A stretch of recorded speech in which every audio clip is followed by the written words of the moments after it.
L'info écho avec Capital. Le chiffre du jour, 1,1%, c'est la revalorisation fixée pour la retraite de base le 1er janvier prochain. Ce chiffre n'est pas une surprise, il résulte d'un calcul bien précis basé sur la différence de l'inflation hors tabac, moyenne entre les 2 années précédentes. Pour l'officialiser, ne manquait plus que le niveau d'inflation d'octobre 2021 dévoilé ce mardi 16 novembre. Cette hausse concerne presque l'intégralité des 17 millions de retraités, qu'ils soient anciens salariés du privé, fonctionnaires ou indépendants. Le fonctionnement est différent pour la retraite complémentaire où chaque régime fixe de son côté le niveau d'augmentation des pensions. La pension Agirc-Arrco des ex-salariés du privé a ainsi été augmentée de 1% le 1er novembre dernier. Le coup de gueule du jour est une nouvelle fois poussé contre la réforme des aides personnelles au logement, les APL, depuis son entrée en vigueur en janvier dernier. Un jeune sur deux voit en effet ses aides évoluer d'un trimestre à l'autre, car la Caisse nationale des allocations familiales réévalue leurs droits tous les trimestres sur la base des revenus perçus au cours des 12 derniers mois, au lieu d'une seule fois par an et à partir des revenus déclarés 2 ans auparavant. Avec des revenus souvent très instables, les jeunes actifs ont donc du mal à anticiper le montant d'aide auquel ils auront droit au trimestre suivant. Un manque de visibilité par ailleurs renforcé par les largesses du simulateur de la CNAF.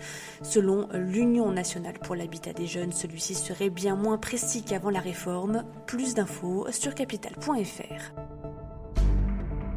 L'info pratique Capital concerne les tentatives d'escroquerie au jeu d'argent. Certains aigrefins tentent en effet d'hameçonner les internautes en leur envoyant un mail où ils se font passer pour la FDJ et leur promettent un gain considérable.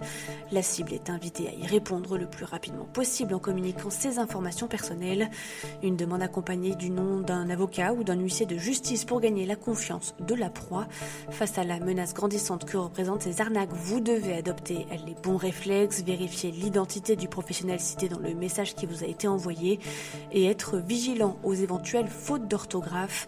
Surtout, la FDJ rappelle qu'il est impossible de gagner un lot ou un gain à une loterie si l'on n'a pas acheté un ticket ou joué en ligne. Plus de détails sur notre site. Et on termine avec cette bonne nouvelle pour EDF. Pour la première fois depuis 15 ans et la libéralisation du secteur de l'énergie, le fournisseur historique a gagné des clients. Le géant français perdait en effet depuis 2017 en moyenne 100 000 clients par mois, mais avec la flambée des prix de l'énergie, les consommateurs délaissent de plus en plus les fournisseurs alternatifs, plus rassurants et proposant des tarifs réglementés. EDF est donc le grand gagnant de la période. Si l'opérateur historique a refusé de communiquer l'ampleur de la hausse, la tendance est particulièrement symbolique. C'était l'info écho avec Capital.